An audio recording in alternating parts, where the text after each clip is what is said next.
Hey, what's going on? John from Think About Comics. I've got WildCats issue 1. They brought it back again, it seems like.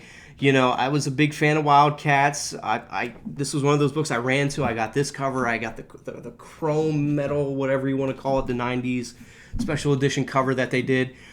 This series, I had a lot of mixed feelings about it reading it. I think there's a lot of potential here. That's why I'm kind of bummed out it's going to be a limited series. You have, Z-Lot, you got Death Blow in main front, and you have a Grifter in it. I need everybody. I need Voodoo. I need Spartan, and obviously they're going to introduce, Spartan in a different way than he was in the original, or how he is in the original Wildcats.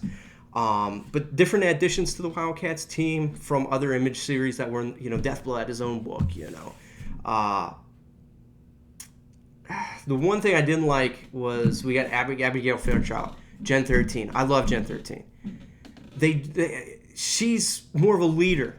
She's very outgoing. She's somebody, like, she's the star player. They introduced her as a very powerful kind of just teen that's just there, it seemed like, when she was introduced.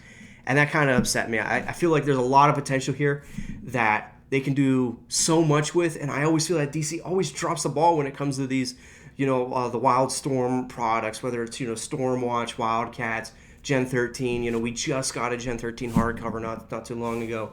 So it's given me hope that, some of these characters are coming back into play, which they are, just in a really different way, man. I hope... I enjoyed this book. Don't get me wrong. I enjoyed this book. I enjoyed seeing these characters come back, and that's why I'm going to keep supporting it, because I want DC to keep bringing more of these old school properties back that may not have, been as popular as some of their other properties that they've bought.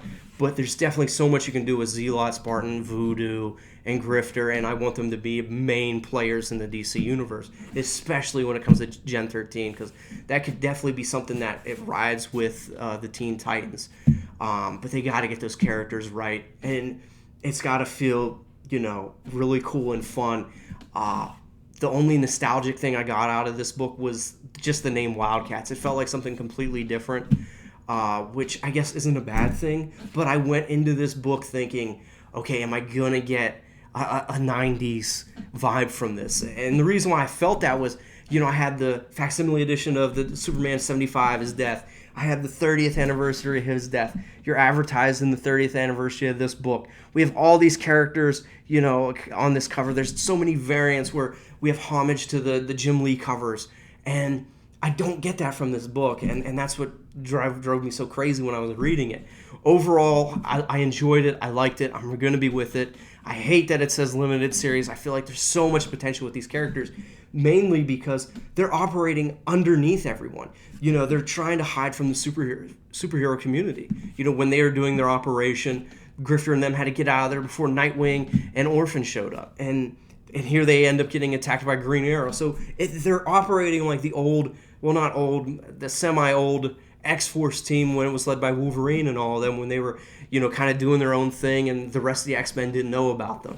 That's what this could be. This could be like the hit team of your mediocre heroes. They're only mediocre just because they're not a part of this big universe of the DC. They've never been given that opportunity, and I hope that this book pushes them into that next level. But hey, let me know what you guys thought of this book. Where are you at with the Wildcats? Is this something that you guys want to see more videos of, and whatnot? But hey, thanks for checking us out at Think About Comics. We appreciate all your views and all your likes.